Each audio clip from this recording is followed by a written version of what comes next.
Hello and welcome to a review of LEGO Technic set 8024. I believe it's called something like the basic set. It's one of those Technic sets where they give you a variety of models, kind of like the first few kits, and I'm gonna look at all of them.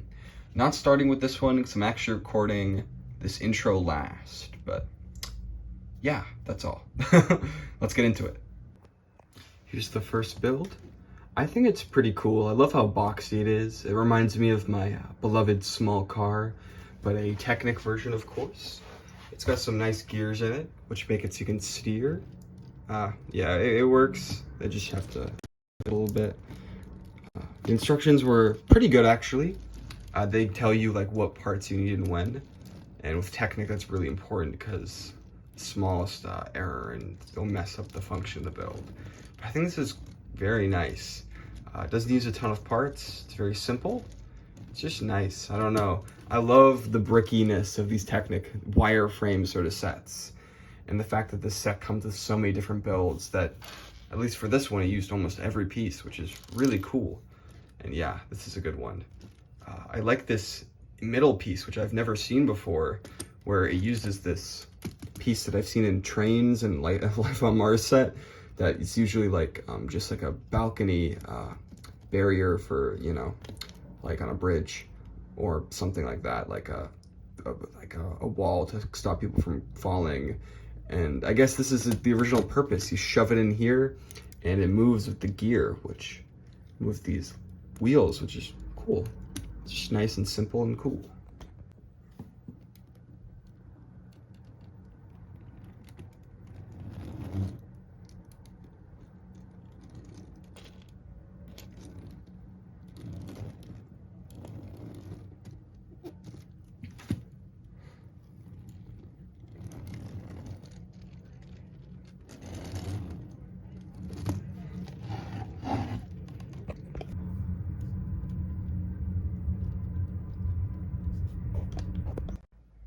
All right, here's the second model.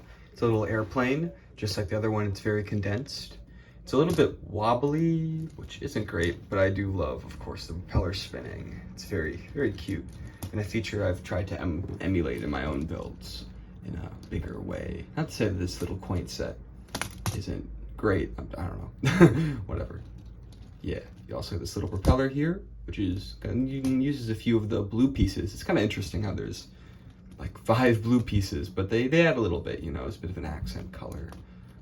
Yeah, I like this, it's cute. It is annoying having to remove the rubber tire from there, but you know, I think it's worth it. It would look a little bit weird with the tire, but you know, I mean, it's fine. Yeah, propeller. The gear engineering is pretty cool in this one too. There's quite a bit going on. That's all. It's a simple one. This is the penultimate set. It's a forklift. The way it works is the steering wheel is able to use this piece to lift stuff up.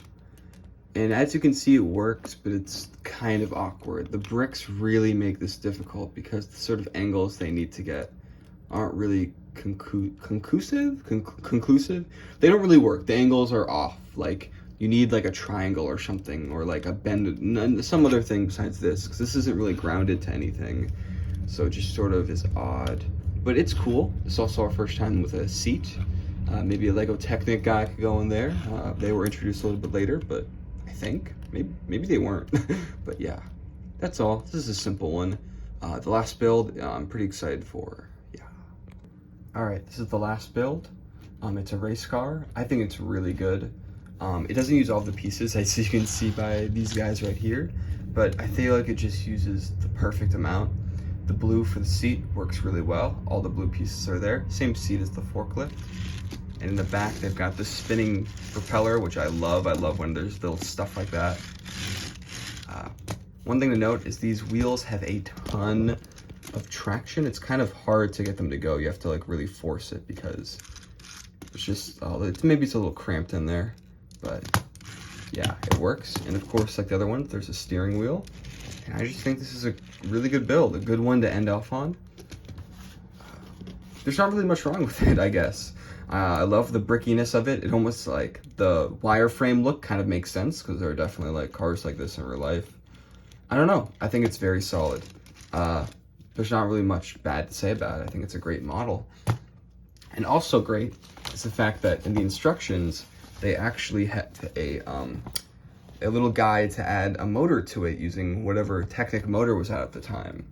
And what you do is you just remove the two pieces and you can put it in there. And that's pretty cool. I don't have this specific motor, especially one of the stringy doodads. I mean, those might be good because those might, though that wire might be better than the wire that they used later, which chipped a lot. But I think this is really cool. I like it quite a bit. And yeah, I just think this is a great set. I'm gonna look at the instructions in more detail, and then we're gonna look at the final verdict. I feel pretty fortunate to have the instructions here because I think they're very well designed. There's like this nice consistent color scheme with like the dark purple and stuff and this stripe pattern that stays. Everything's laid out very cleanly and nicely. It's just very, very good. Like here, you have a few things, like this is early in Technic's life, so they kind of tell you that the rods are this, like how to distinguish the lengths between the rods, which is cool actually, because it's a thing that I didn't know until later. This is the instructions for the first build. This one uses most of the pieces. It's one of my favorite builds, I think, the helicopter. This one was also pretty good. The forklift was kind of eh. I kind of got stuck at a certain point. I had to keep rebuilding this section of it.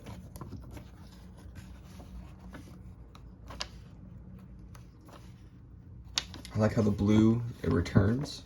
These are some nice pictures too. They're so clean.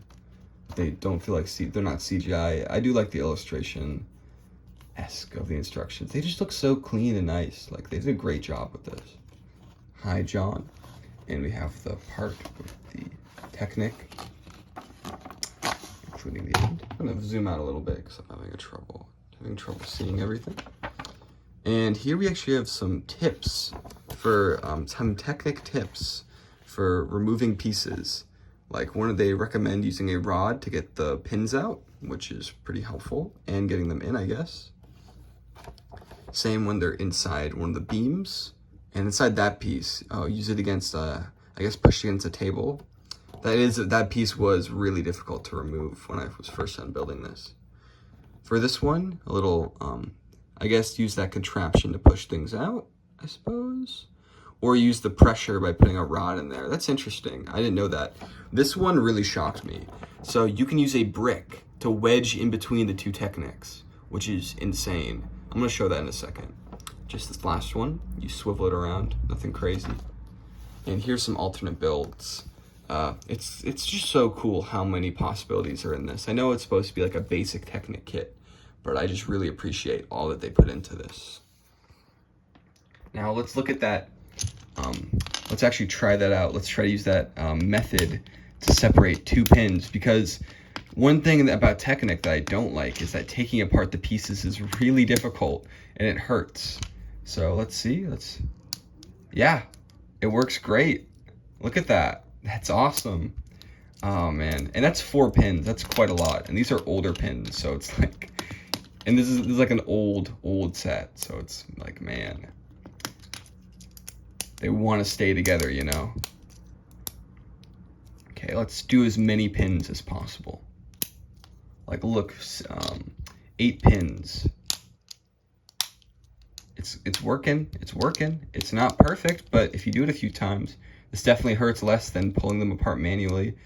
And there we go, we can just, still a lot of pressure, but yeah, it worked great.